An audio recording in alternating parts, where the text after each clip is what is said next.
Good morning everyone. Last class में अपन ने बात की थी इंटरमीडिएट्स की, और उन इंटरमीडिएट्स में अपन ने अब तक जो बात कर ली है वो थे, सबसे पहले अपन ने बात की थी कार्बोकैटाइन, फिर उसके बाद में अपन ने बात की कार्बेनाइन, और कार्बेनाइन के बाद में अपन ने बात की थी फ्री रेडिकल और कार्बेन की।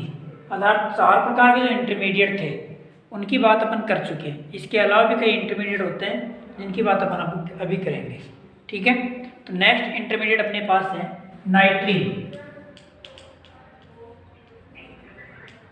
नाइट्रीन ये नाइट्रोजन का इंटरमीडिएट है।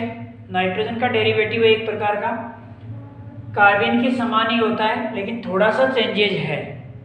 वो चेंजेज क्या है कि कार्बन जो थे अपने पास, उसके वैलेंस सेल में 6 इलेक्ट्रॉन थे। मैं बात कर रहा हूँ कार्बन की, ध्यान से सुन लेना।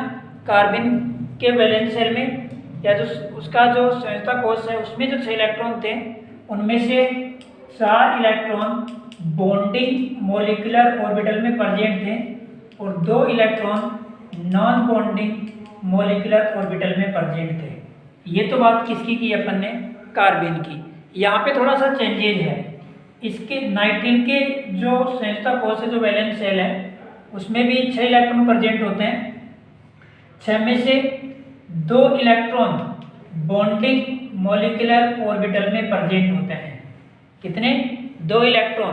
अर्थात यहाँ पे सिर्फ नाइट्रोजन के साथ एक बॉन्ड प्रेजेंट होता है और 4 electron non bonding molecular orbital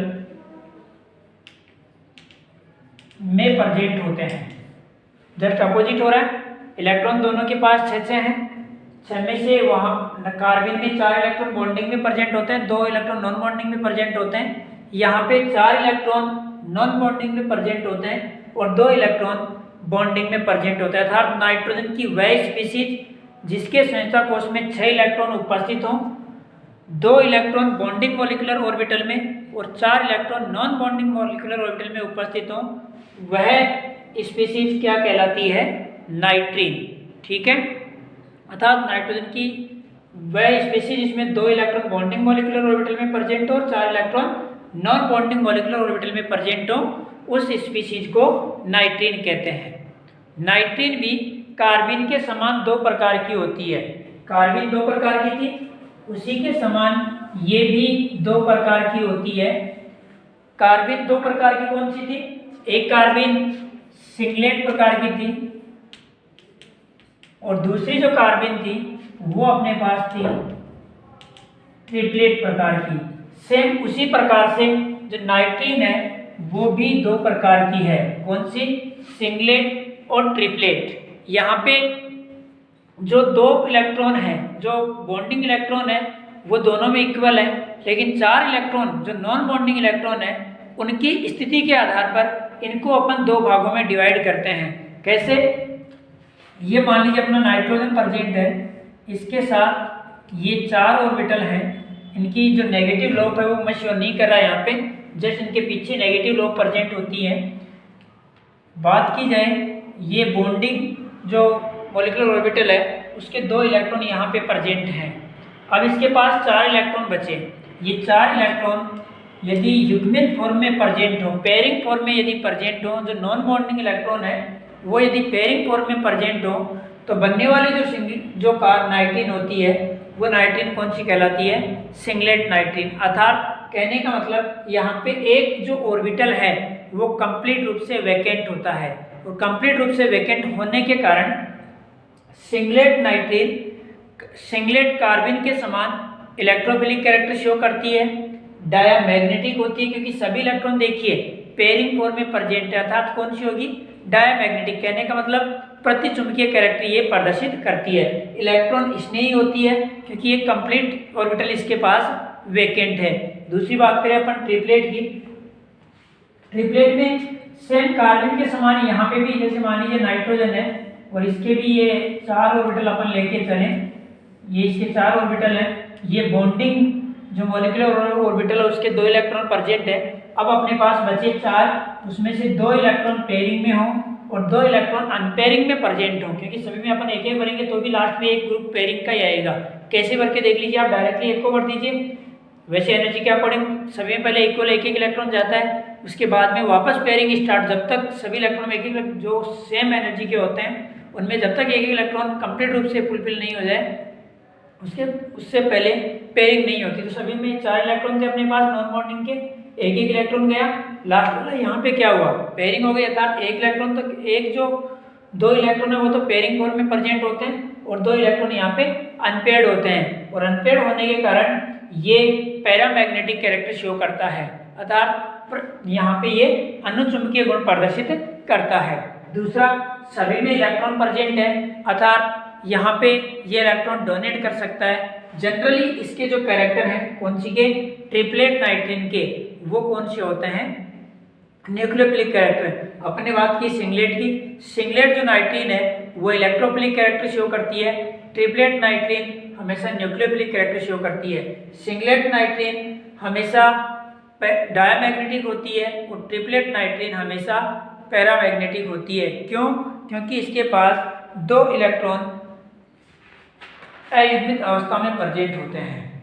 ये तो बात हुई इसके टाइप्स की और इसकी डेफिनेशन की। अपन कहते किसे हैं, नाइट्रीन किसे कहते हैं कि नाइट्रोजन की वह स्पीशीज जिसके संयोजकता कोष में 4 इलेक्ट्रॉन नॉन बॉन्डिंग में हो और 2 इलेक्ट्रॉन बॉन्डिंग में हो, वे नाइट्रोजन की स्पीशीज नाइट्रीन कहलाती हैं, जिनको अपन ने 2 भागों में डिवाइड किया, सिंगलेट और ट्रिपलेट। सिंगलेट में सभी इलेक्ट्रॉन पेयरिंग फॉर्म में होते हैं, अर्थात वो डायमैग्नेटिक कैरेक्टर शो करते हैं। ट्रिपलेट में 2 इलेक्ट्रॉन अनपेयर्ड कंडीशन में होते हैं, अर्थात वो पैरामैग्नेटिक कैरेक्टर शो करते हैं। ये तो बात हुई उसके टाइप्स की। अब नाइट्रीन बनाए कैसे, बनती कैसी है, इसके फॉर्मेशन की बात करें, इसके प्रिपरेशन की बात करें, तो सबसे पहले है इसकी निर्माण की विधियाँ। प्रिपरेशन या फॉर्मेशन ऑफ नाइट्रीन, जो फॉर्मेशन है वो सबसे पहले अपन कर सकते हैं एल्किल एजाइड से। इसके द्वारा एल्किल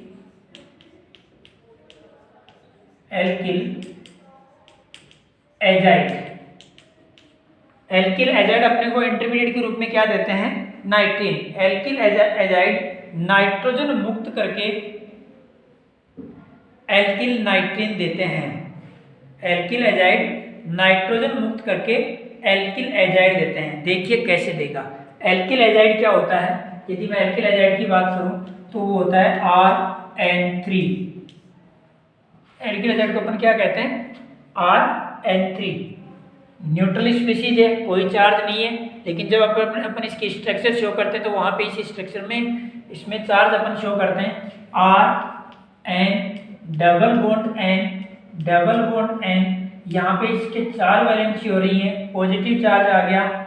इस नाइट्रोजन के पास 2 वैलेंसी है, इसके पास चार्ज आया नेगेटिव। और अपन ने क्या कहा था, एल्किल एजाइड नाइट्रोजन के निष्कासन से नाइट्रीन का निर्माण करते हैं। यहाँ पे ये इलेक्ट्रॉन डोनेट करेगा, जैसे इलेक्ट्रॉन डोनेट करेगा एक बॉन्ड ब्रेक होगा और इस नाइट्रोजन के पास चार्ज आ जाएगा नेगेटिव, अर्थात बना क्या, RN negative, N triple bond N positive.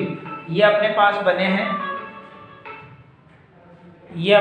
बने हैं और इसके द्वारा अपन यहाँ से नाइट्रोजन को यदि बाहर निकाल दें,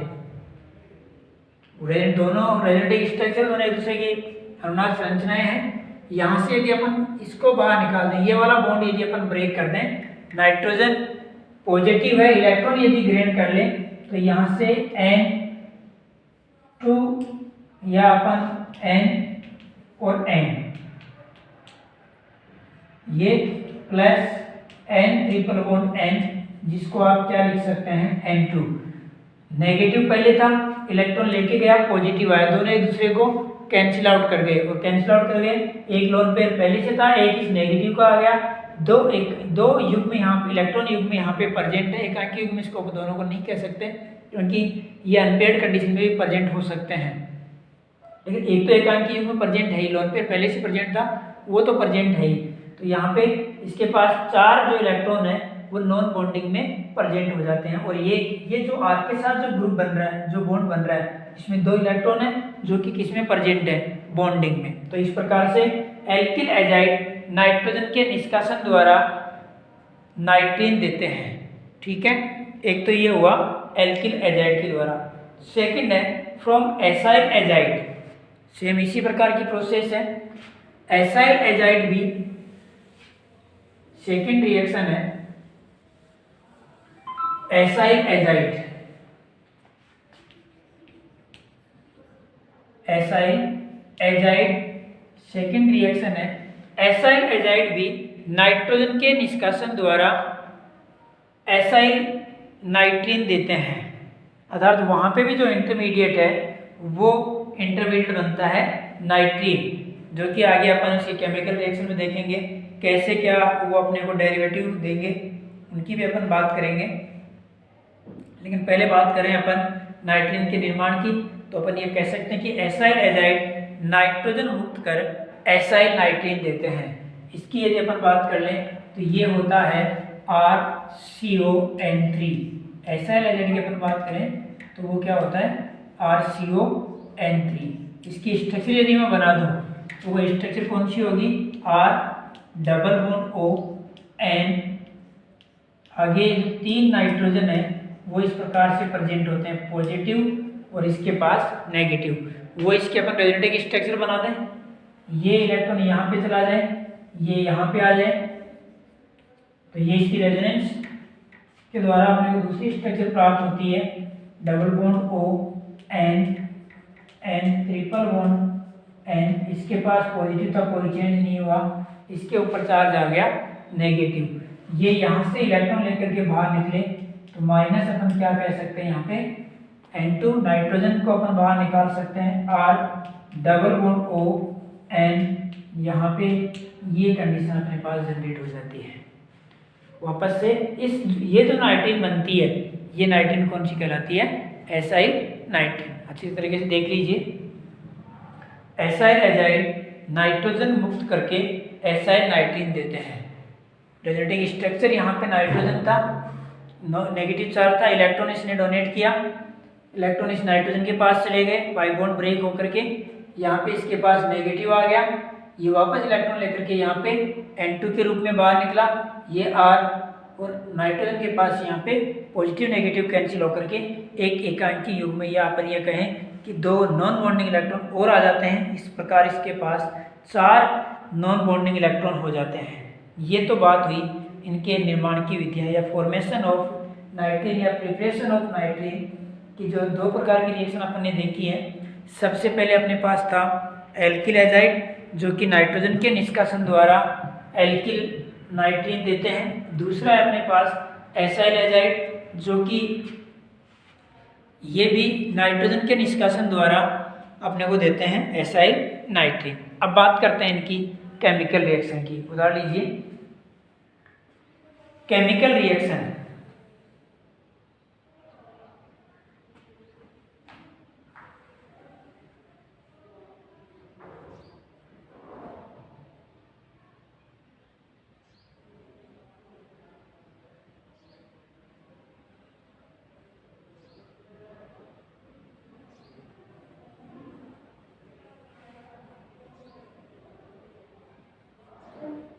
केमिकल रिएक्शन।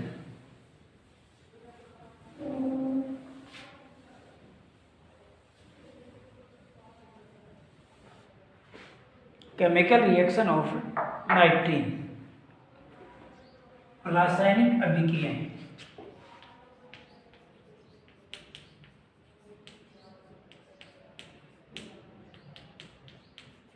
सबसे पहले अपन देखते हैं रीअरेंजमेंट रिएक्शन, पुनर्विन्यास अभिक्रिया। अपन बात कर रहे थे एसाइल एजाइड की, और अपन ने ये कहा था कि एसाइल एजाइड नाइट्रोजन के निष्कासन द्वारा एसाइल नाइट्रीन मध्यवर्ती का निर्माण करते हैं, और यह एसाइल नाइट्रीन पुनर्विन्यास द्वारा एजोकीटीन देते हैं। प्राप्त एजोकीटीन जलावकटन द्वारा हाइड्रोलाइसिस द्वारा एक कार्बन कम युक्त एमीन देते हैं तथा CO2 गैस का निष्कासन करते हैं। यानी मैंने क्या कहा कि एसाइल एजाइड जो अपने पास कंपाउंड था, उस एसाइल एजाइड कंपाउंड कि नाइट्रोजन निष्कासन से अपने को नाइट्रीन प्राप्त होगी। प्राप्त नाइट्रीन जिस प्रकार से कार्बन में रीअरेंजमेंट हो रहा था उसी प्रकार यहाँ पे भी रीअरेंजमेंट होता है, और रीअरेंजमेंट के द्वारा वहाँ पे अपने को कीटीन प्राप्त हो रहा था। यहाँ पे नाइट्रोजन प्रेजेंट है तो इसलिए इसको अपन कहेंगे एजोकीटीन, यानी यहाँ पे क्या प्राप्त होगा, एजोकीटीन। प्राप्त एजोकीटीन हाइड्रोलाइसिस द्वारा एक कार्बन कम युक्त, अर्थात जो कार्बन था एसाइल ग्रुप में जो कार्बन प्रेजेंट था वो कार्बन CO2 के रूप में बाहर निकल जाता है। वहां पे एक कार्बन इंक्रीज हो रहा था, यहाँ पे एक कार्बन डिक्रीज होता है, अर्थात कार्बन की संख्या यहाँ पे जितने कार्बन थे उनकी संख्या से एक कार्बन कम युक्त अपने को एमीन प्राप्त होती है और CO2 गैस बाहर निकलती है। जो एक कार्बन कम हुआ है वो कार्बन कार्बन डाइऑक्साइड के रूप में बाहर निकलता है। ठीक है, अभी अपन देखते हैं।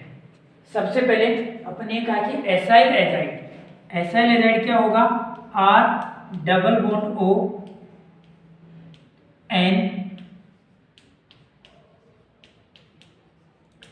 नेगेटिव और पॉजिटिव, यही है। ये अपना एसाइल एजाइड था, ये अपने इलेक्ट्रॉन डोनेट करेगा। सेम वही प्रोसेस जो अभी नाइट्रीन का फॉर्मेशन अपन शो कर रहे थे उसी के द्वारा ये बन रहा है। R, ये देखिए कार्बन R में मान लीजिए 4 कार्बन है, 5 कार्बन है, R को चेन है जिसमें कितने भी कार्बन हो सकते हैं। ये वाला जो कार्बन है वो यहाँ पे एक कार्बन और है जो कि CO2 के रूप में बाहर निकलेगा। N जब ट्रिपल बॉन्ड N, पॉजिटिव और नेगेटिव। ठीक है, ये यहाँ पे इलेक्ट्रॉन लेगा, अर्थात माइनस आप क्या कर सकते हैं, यहाँ से N2 कर सकते हैं। नाइट्रोजन यहाँ से बाहर निकल गई और जैसे नाइट्रोजन बाहर निकली डबल बॉन्ड O, यहाँ पे अपने पास N, एसाइल नाइट्रीन का फॉर्मेशन हो गया। और अपन ने ये कहा था कि जो नाइट्रीन है वो इलेक्ट्रॉन स्नेही होती है। तो जब अपन ने बात की थी इलेक्ट्रॉन स्नेही और नाभिक स्नेही की, यदि आपको सेपरेट करना हो, इलेक्ट्रॉन स्नेही और नाभिक स्नेही छांटने हो आपको, तो वहाँ पे यदि कार्बन और नाइट्रीन यदि दी हुई है तो उनको आप कहाँ पे रखेंगे, इलेक्ट्रॉन स्नेही के साथ। ठीक है, यहाँ पे R ग्रुप है, ये रीअरेंजमेंट शो करेगा, पुनर्विन्यास शो करेगा, इसके पास जाएगा। जैसे इसके पास जाएगा नेगेटिव चार्ज आएगा, इसके पास कमी हुई, कमी होते इसके ऊपर चार्ज कौन सा आएगा, पॉजिटिव। बना क्या, R, ये sorry double bond O, positive N R, इसके पास नेगेटिव आ गया और ये लोन पेयर। ठीक है, पॉजिटिव नेगेटिव है दोनों स्पीशीज के पास, तो ये यहाँ पे इलेक्ट्रॉन दे देगा तो इसकी पॉजिटिव की भी कम पूर्ति हो जाएगी। और यहाँ पे क्या बन गया, R N double bond C double bond O। इसको अपन क्या कहेंगे, यहाँ पे कार्बन होता तो ये कहलाती कीटीन, लेकिन यहाँ पे क्या आ गया, नाइट्रोजन, और यदि नाइट्रोजन है तो इसको अपन कहते हैं एजोकीटीन। ये किसका निर्माण हो गया, यहाँ पे एजोकीटीन का निर्माण हो गया। अपन ये कहा था कि प्राप्त एजोकीटीन हाइड्रोलाइसिस द्वारा, जल अपघटन द्वारा एक कार्बन कम युक्त एमीन देते हैं। चलिए इसका अपन हाइड्रोलाइसिस भी करवा देते हैं।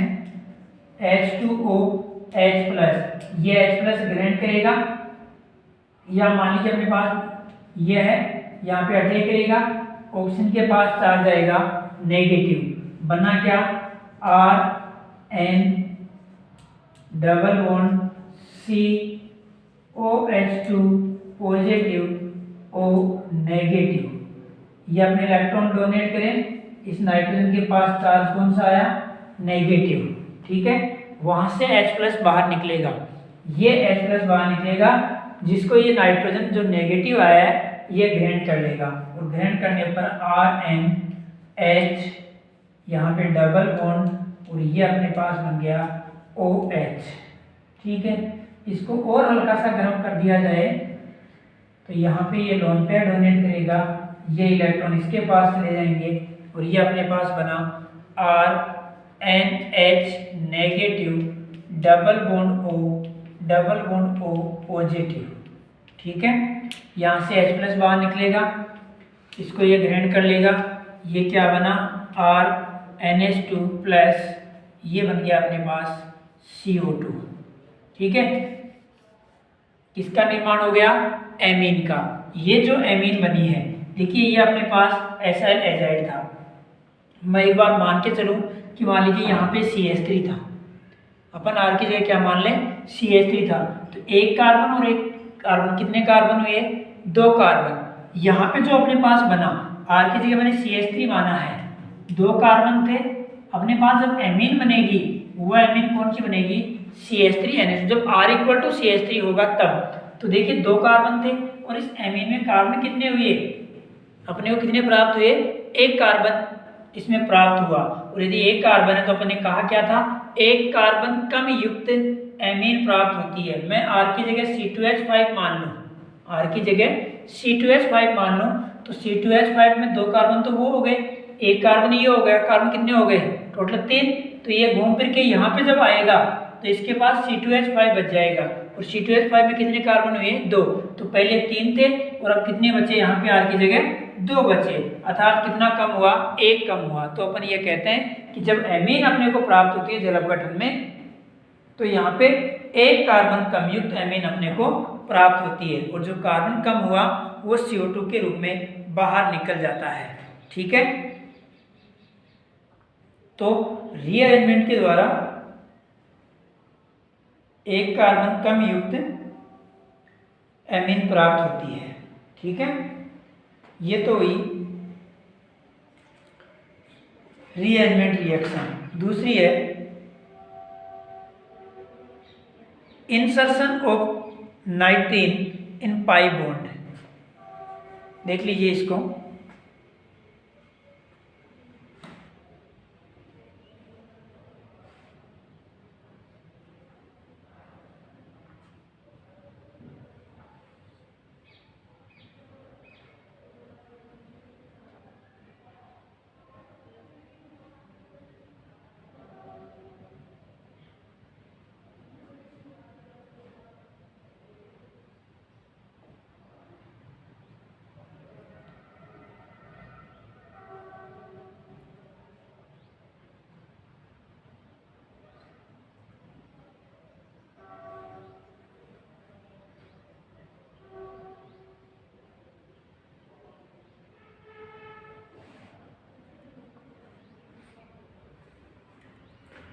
ठीक है, सेकंड रिएक्शन देखते हैं अपन।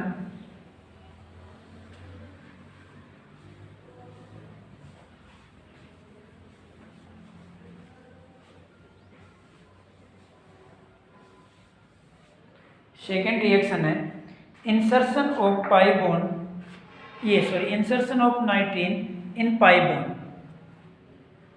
सेकंड है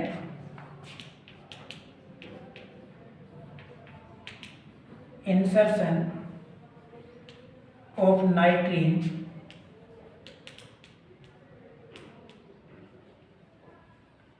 in pi bond. Pi bond में नाइट्रीन का प्रवेश, और ये रिएक्शन अपन ने कहाँ पे देखी थी, कार्बन के साथ भी थी। वहाँ पे 2 प्रकार की कंडीशन जनरेट हुई थी, शायद आप लोगों को ध्यान में होगा कि सिंगलेट कार्बन जब अभिक्रिया करती है तो अपने को प्रोडक्ट के रूप में क्या प्राप्त होता है, और ट्रिपलेट कार्बन जब अभिक्रिया करती है तो अपने को प्रोडक्ट के रूप में क्या प्राप्त होता है। सेम कंडीशन वो यहाँ पे लागू होगी, वो भी आप लोग देख लीजिए। नाइट्रीन की अपन बात कर रहे हैं, नाइट्रीन की अपन बात करें तो देखिए ये अपने पास अपन जो एग्जाम्पल ले रहे हैं वो अपने पास है सिस का, और मैं ट्रांस का एग्जाम्पल भी लेता हूँ एक बार। ये अपने पास सिस है और ये अपने पास नाइट्रीन है। यहाँ पे मैं H जोड़ दूँ और ये इसके 4 इलेक्ट्रॉन हैं जो नॉन बॉन्डिंग में प्रेजेंट है। सिंगलेट की बात करूँ, यहाँ पे ये जो कार्बन है वो कौन सी है अपने पास, सिंगलेट। इसमें चारों जो नॉन बॉन्डिंग इलेक्ट्रॉन थे वो बॉन्डिंग में थे, और चारों यदि बॉन्डिंग में है तो मैं 2 की बात करूँगा, एक प्लस हाफ होगा एक माइनस हाफ होगा। यहाँ पे जो पाई बॉन्ड बन रहा है उसमें भी एक प्लस हाफ है और एक माइनस हाफ है। अब मैं ये कहूँ कि पहले वाला माइनस हाफ है दूसरा प्लस हाफ है, हो सकता है, इसमें कोई अपन फिक्स नहीं कर सके कौन सा क्या है, वो अपने अकॉर्डिंग जो सिचुएशन है उसको चेंज कर लेते हैं। यहाँ पे भी अपन पहले को प्लस मान ले, दूसरे को माइनस मान ले, मान सकते हैं, कोई दिक्कत नहीं है। तो ये देखिए, इसका प्लस हाफ इसके माइनस हाफ के साथ, इसका माइनस हाफ इसके प्लस हाफ के साथ। कोई चेंज करना पड़ा है क्या अपने को? नहीं। चाहे अपने पास ये 600 जब चेंज होता तो यहाँ पे कंडीशन थोड़ी सी चेंज हो जाती। यदि इसके रोटेशन को अपन चेंज करते तो ग्रुप ऊपर नीचे हो जाते। जब ये है, दोनों को अपन देखें तो जब ये बॉन्डिंग हुई तो यहाँ पे देखिए CH3 में कोई चेंज नहीं हुआ। यहाँ पे है ये H और ये जो अपने पास सिस है तो अपने को क्या दे देगा? सिस दे देगा। यदि मैं इसी को चेंज कर देता, यहाँ पे CH3 लिया था, यहाँ पे H लिया था, अर्थात ट्रांस होती तो भी मेरे को कोई चेंज नहीं करना पड़ता। प्रोडक्ट के रूप में यहाँ पे मेरे को CH3 प्राप्त हो जाता और यहाँ पे क्या होता है H, तो ट्रांस था तो अपने को क्या प्राप्त हो जाते? ट्रांस। सिस है तो प्रोडक्ट अपने को क्या प्राप्त हो रहा है? यहाँ पे सिस प्राप्त हो रहा है। ये सिस है अपनी एल्केन, तो प्रोडक्ट के रूप में अपने को क्या प्राप्त हुआ? सिस। कब? सिंगलेट के साथ। सिंगलेट में क्या होता है?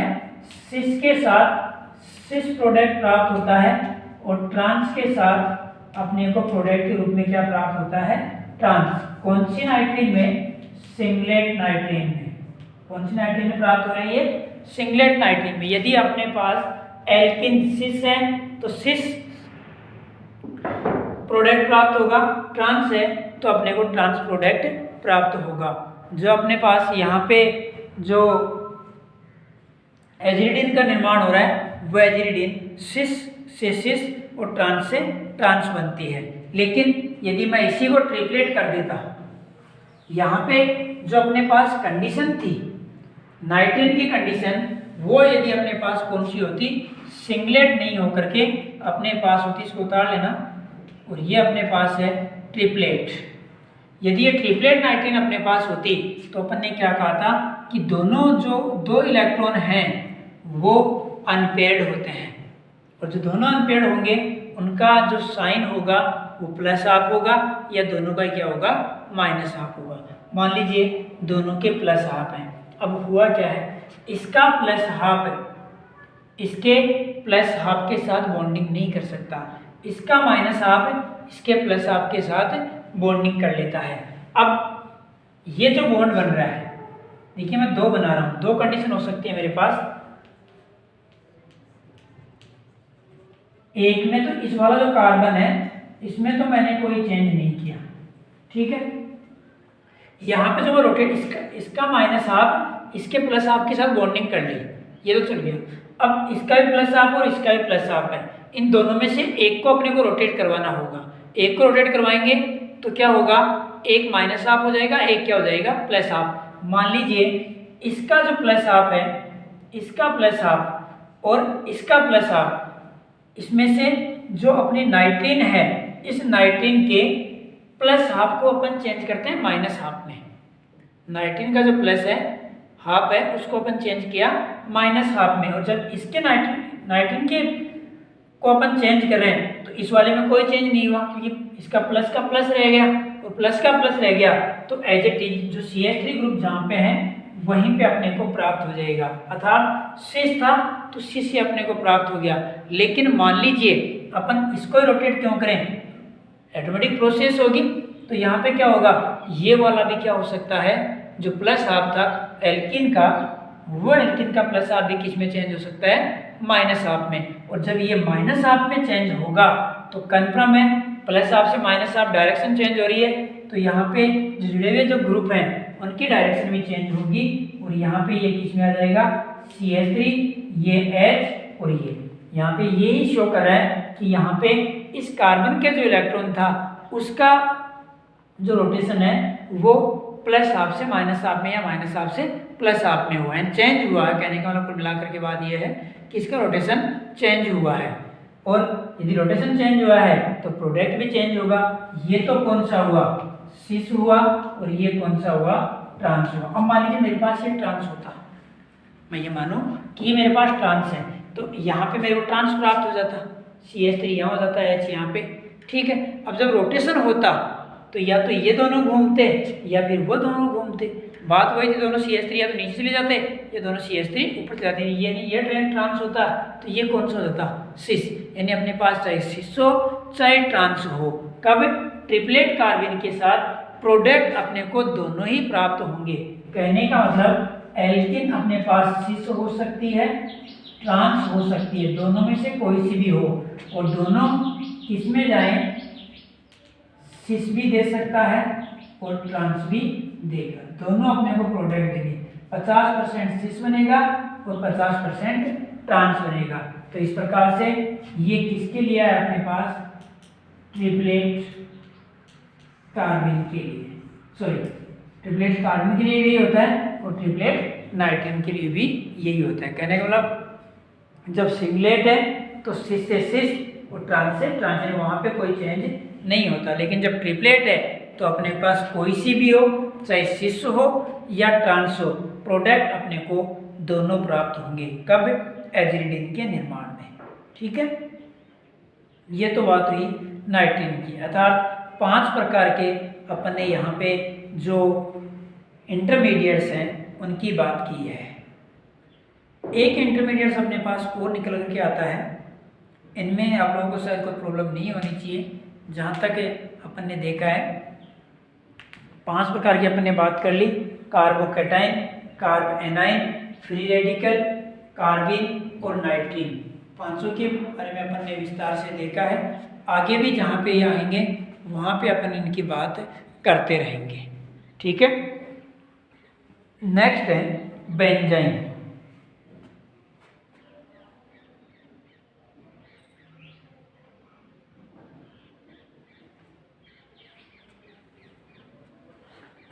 बेंजाइन नेक्स्ट डेरिवेटिव अपने पास, सॉरी नेक्स्ट इंटरमीडिएट है बेंजाइन। आइन आ रहा है और बेंजीन आ रहा है, बेंजीन से बेंजाइन बना है। आइन में क्या होता है, ट्रिपल बॉन्ड प्रेजेंट होता है। हाइड्रोकार्बन आप लोगों ने पढ़े हैं, एल्केन, एल्कीन और एल्काइन, एन, इन और आइन। एन में सिंगल बॉन्ड अर्थात कार्बन कार्बन के बीच में सिंगल बॉन्ड प्रेजेंट होता है, इन में डबल बॉन्ड प्रेजेंट होता है और आइन में ट्रिपल बॉन्ड प्रेजेंट होता है। तो यहाँ पे अपन बात कर रहे हैं बेंजाइन।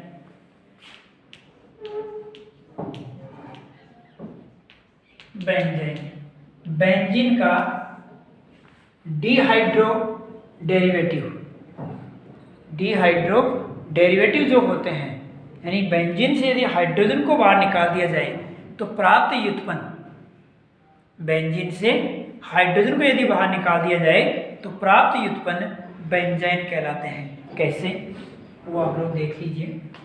ये अपने पास है बेंजीन, यहाँ पे हाइड्रोजन है, यहाँ पे हाइड्रोजन, सभी कार्बन पर एक एक हाइड्रोजन प्रेजेंट है। ठीक है, इनमें से किसी भी 2 कार्बन के साथ हाइड्रोजन को अपन बाहर निकाल सकते हैं। तो जहाँ से भी अपन हाइड्रोजन को बाहर निकालेंगे वहाँ पे एक बॉन्ड बनेगा। यहाँ से इसको अपन ने बाहर निकाला,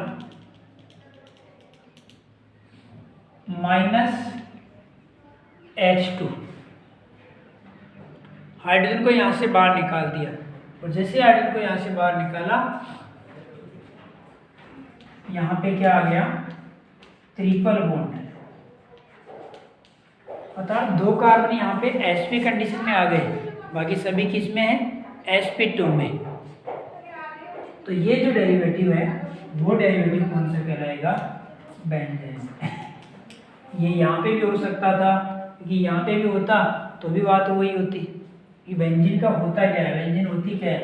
इस प्रकार से अपन शो करते हैं कि डबल बॉन्ड सभी जगह प्रेजेंट होता है, और यहाँ पे एक बॉन्ड लगा दे, यहाँ लगा दे, यहाँ लगा दे, यहाँ लगा दे, कहीं पे भी एक जगह यदि अपन लगा दे तो वो स्पीसीज क्या बन जाएगी, बेंजाइन। ठीक है, तो बेंजीन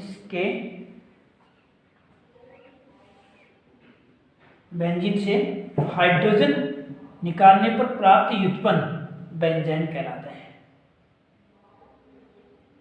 बेंजाइन का निर्माण कैसे करते हैं ये भी अपने लिए इम्पोर्टेंट है। तो नेक्स्ट है प्रिपरेशन ऑफ बेंजाइन या formation of benzene. Preparation of benzene या फॉर्मेशन ऑफ बेंजाइन। और सबसे पहले इसमें है फ्रॉम हेलोबेंजीन एंड इट्स डेरिवेटिव। हेलोबेंजीन और इसके व्युत्पन्नों द्वारा। किसके द्वारा? फर्स्ट है फ्रॉम हेलोबेंजीन या इसके व्युत्पन्नों द्वारा भी अपन इसका निर्माण कर सकते हैं। चलिए, ये अपने पास हेलोबेंजीन है, X यहाँ पे जुड़ा हुआ है। हेलोबेंजीन की अभिक्रिया बेस के साथ करवाने पर NH2 नेगेटिव, जो यहाँ पे एक स्ट्रॉन्ग बेस है, और बेंजीन H+ डोनेट कर सकती है, तो ये अपने को बेंजाइन देते हैं। अब ये X है, इलेक्ट्रॉन विड्रॉइंग ग्रुप है, तो कन्फर्म है EN ज़्यादा होती है, -I लगाएगा। -I ज़्यादा किसके ऊपर होगा? या तो इस कार्बन के ऊपर होगा या इस कार्बन के ऊपर, दोनों के ऊपर बराबर है। कहीं से भी अपन हाइड्रोजन को बाहर निकाल सकते हैं। जब ये हाइड्रोजन बाहर निकलेगा तो ये अपने को देगा यहाँ पे X, यहाँ क्या बन जाएगा? नेगेटिव। ये इलेक्ट्रॉन यहाँ डोनेट करेगा, ये बन गया अपने पास NH3। ये यहाँ पे इलेक्ट्रॉन डोनेट करेगा, जैसे इलेक्ट्रॉन डोनेट होगा -X नेगेटिव, और ये X नेगेटिव बना, तो ये आ गया ट्रिपल बॉन्ड। ठीक है, तो इस प्रकार से बेंजीन के जो हेलो डेरिवेटिव हैं उनके, या जो हेलोबेंजीन है उनके द्वारा अपन बेंजाइन प्राप्त कर सकते हैं। अब जब इनके डेरिवेटिव होते हैं तो कुछ देखिए, उस ग्रुप की जो रिएक्टिविटी है उसके ऊपर डिपेंड करता है। कैसे डिपेंड करेगा वो आप लोग देख लीजिए। सबसे पहले मान लीजिए अपने पास ये जो हेलोबेंजीन है, इस हेलोबेंजीन में दो प्रकार के ग्रुप जुड़े हुए हो सकते हैं। एक इलेक्ट्रॉन विड्रॉइंग ग्रुप जुड़ा हुआ हो सकता है और एक इलेक्ट्रॉन डोनेटिंग ग्रुप जुड़ा हुआ हो सकता है। तो इनके द्वारा जो कंडीशन जनरेट होगी वो देखिए क्या हो सकती है। मेरे पास हैं 3 प्रकार के ग्रुप हैं, मैं डायरेक्टली इनके आंसर निकालूंगा।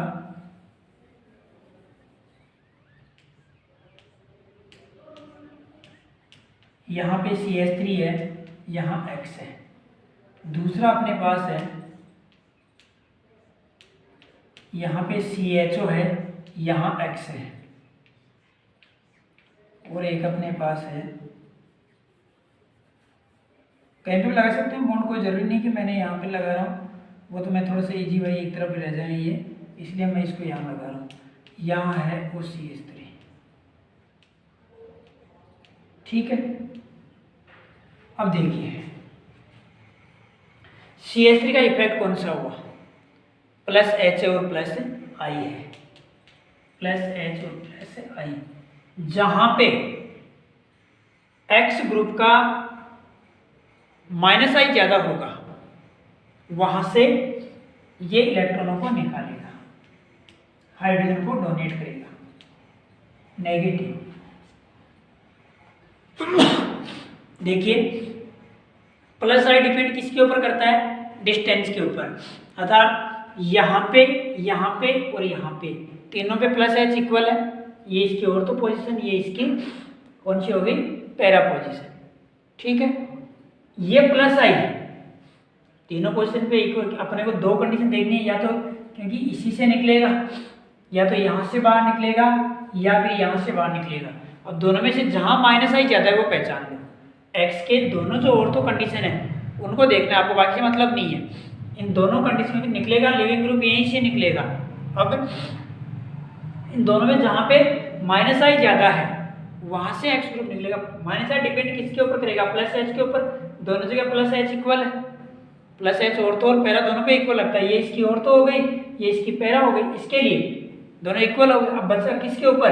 +I डिपेंड करता है डिस्टेंस। मतलब +I यहाँ पे कम हुआ तो -I ज़्यादा होगा, +I कम है तो -I ज़्यादा, क्योंकि ये दोनों ऑर्थो हैं। यहाँ दोनों की ऑर्थो कंडीशन है, यहाँ दोनों की ऑर्थो है, तो दोनों इससे क्या कर देंगे? Cancel out. तो बच्चे अपने पास कौन सी कंडीशन? ये पैरा कंडीशन। अर्थात जो NH2 है वो कहाँ से इलेक्ट्रॉन निकालेगा? पैरा से, जब पैरा से इलेक्ट्रॉन निकलेगा तो नेगेटिव कहाँ बना, इस पोजीशन पे X, और यहाँ पे ये जुड़ा हुआ है CH3, ये अपने इलेक्ट्रॉन दे देगा -X नेगेटिव, और जब X नेगेटिव बाहर निकला तो ये देख लीजिए यहाँ पे अपने पास आ गया ट्रिपल बॉन्ड, और ये बन गया अपने पास CH3। ठीक है, बेंजाइन बना, और बेंजाइन कौन से बना है, पैरा मेटा बेंजाइन। जो ट्रिपल बॉन्ड आया वो किसके बीच में आया है, पैरा और मेटा के बीच में। यहाँ पे देखिए NH2 नेगेटिव, NH2 -R, यहाँ पे और यहाँ पे दोनों इक्वल है। CHO ग्रुप का -R होता है और -H होता है, अब -I दोनों का इसको इक्वल है, लेकिन ये भी -I लगा रहा है, -I लगा तो यहाँ पे तो कम हो गया -I, यहाँ पे क्या हुआ, ज़्यादा हुआ, तो दोनों का -I यहाँ पे ज़्यादा है और यहाँ पे ज़्यादा है, तो देखिए जो नेगेटिव आएगा वो यहाँ आएगा, नेगेटिव CHOX डबल बॉन्ड, ये अपने इलेक्ट्रॉन देगा, तो यहाँ से -X नेगेटिव और H नेगेटिव, तो यहाँ पे बन गया ट्रिपल बॉन्ड। ठीक है, इस प्रकार से जब इलेक्ट्रॉन विड्रॉइंग ग्रुप प्रेजेंट है तो जो बेंजाइन बनेगी वो ऑर्थो मेटा के बीच में बनेगी। जब इलेक्ट्रॉन विड्रॉइंग था तो ऑर्थो मेटा, और जब डोनेटिंग था तब मेटा पैरा के बीच में। यहाँ पे देखिए, यहाँ पे NH2 नेगेटिव अपन ले लें,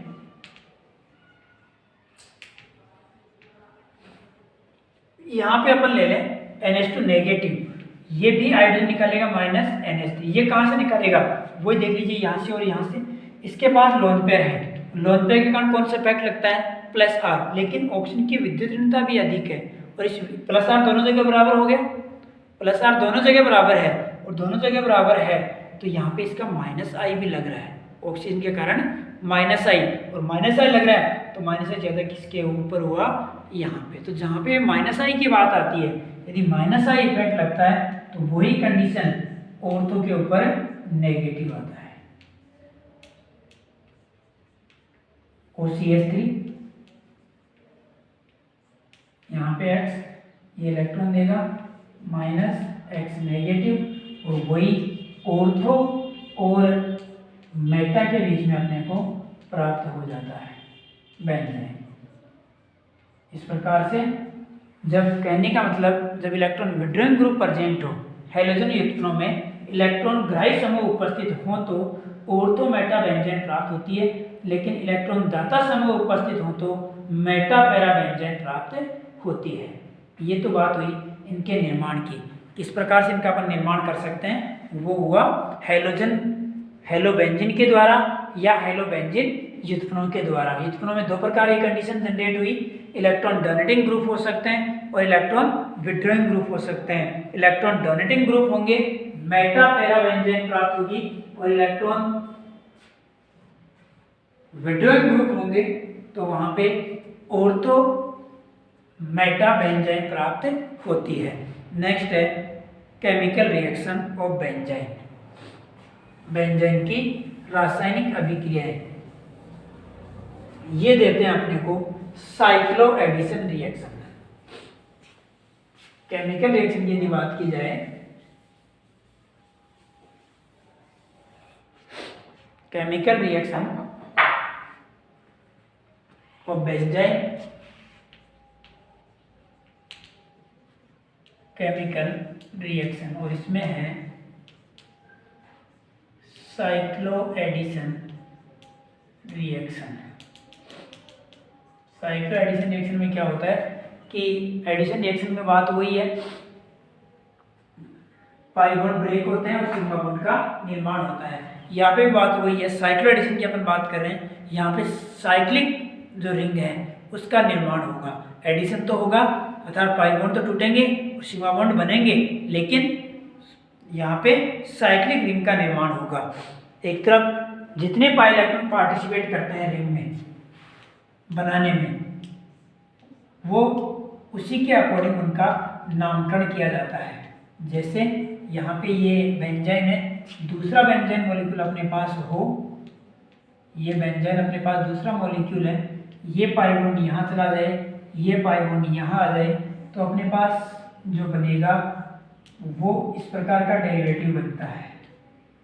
ये बन गया एक 4 मेंबर रिंग, और यहाँ पे दोनों बेंजीन रिंग इसके द्वारा जुड़ जाती है। देखिए 2 पाई बॉन्ड टूटे, इसमें 4 थे, इसमें 4 थे, लास्ट में अपने पास बचे कितने, 6 ही बच रहे हैं, 8 थे 6, अगर 2 पाई बॉन्ड टूटे, यहाँ पे 2 जितने टूटते हैं उतने ही बनते हैं, ये ध्यान रखना है। वहाँ पे तो 1 टूट रहा था और 2 बन रहे थे, यहाँ पे जितने टूटते हैं उतने ही बनते हैं, ये जितने कम होते हैं उतने ही सिग्मा बॉन्ड का निर्माण होता है। या अपन ये कहें कि 2 पाई बॉन्ड टूट करके 2 सिग्मा बॉन्ड का निर्माण करते हैं, वो साइक्लो एडिशन कहलाती है। साइक्लिक रिंग के साथ साथ कितने टूटे, यहाँ पे 2 इलेक्ट्रॉन यहाँ पार्टिसिपेट कर रहे हैं, 2 इलेक्ट्रॉन यहाँ पे, 1 बॉन्ड यहाँ पे, 1 बॉन्ड यहाँ पे, 2 इलेक्ट्रॉन इसमें हुए, 2 इलेक्ट्रॉन इसमें। तो इस एडिशन को अपन क्या कह देंगे, 2+2 साइक्लो एडिशन। दूसरा, इसी को मैं ले लूँ, ये अपने पास है, ये अपने पास है, ये ठीक है। दूसरा अपने पास ये है 1/3 बुटाइन, सिस 1/3 बुटाइन है, ये यहाँ पे चला गया, ये यहाँ चला गया, ये यहाँ चला गया, अर्थात होना वही है, 2 पाई बॉन्ड टूटेंगे, कुल मिलाकर के ये है, total number of pi bond की जो कमी है वो 2 की होगी। ये देख लीजिए, इसमें कितने थे अपने पास, 4 इसमें थे, 2 इसमें थे, 4 और 2 6, अपने को कितने प्राप्त हुए, 4, अर्थात 2 पाई बॉन्ड टूट गए और 2 सिग्मा बॉन्ड का निर्माण हो गया। यहाँ पे देखिए 4 इलेक्ट्रॉन इसके पार्टिसिपेट करें, पार्टिसिपेट 4 कर रहे हैं, आप ये नहीं कह सकते कि इसमें 2 ही 2 ये 2 ये, कितने हुए 4 और 2 इसके, कितने हुए 6, तो एक के 4 कर रहे हैं और एक के कितने कर रहे हैं 2। तो इस प्रकार का जो एडिशन होगा वो एडिशन कौन सा कहलाएगा, 4+2 साइक्लो एडिशन। ठीक है, इसकी आप डिटेल स्टडी करना चाहें तो ये आपके एमएससी प्रीवियस में आएगा, बहुत अच्छी तरीके से आप इसको देखेंगे साइक्लो एडिशन रिएक्शन को। और बाकी जगह यदि एग्जाम्पल अपने और भी आते हैं तो वहाँ पे भी मैं इसके बारे में बात करूँगा। तो इस प्रकार ये अपने पास जो हैं वो 5-6 प्रकार के इंटरमीडिएट्स निकल करके आए, इनकी बात अपन ने की है। 6 प्रकार के इंटरमीडिएट कौन से हो गए, सबसे पहले आपने बात की थी किसकी, कार्बोकैटायन की, उसके बाद में आपने बात की कार्बन एनायन की, उसके बाद में आपने बात की मुक्त मूलक की, उसके बाद में आपने बात की कार्बिन की, कार्बिन के बाद में बात की नाइट्रिन की, और नाइट्रिन के बाद में अपने बात की है बेंजीन की। इस प्रकार कुल मिलाकर के 6 प्रकार के इंटरमीडिएट्स अपन ने देखे हैं। तो अपनी जो केमिकल रिएक्शन है उनमें ये इंटरमीडिएट्स अपने लिए इम्पोर्टेंट है। नेक्स्ट क्लास में अपन आगे देखते हैं और भी अभी कुछ इसमें जो है उसके बारे में अपन नेक्स्ट क्लास में बात करते हैं। ठीक है, ओके।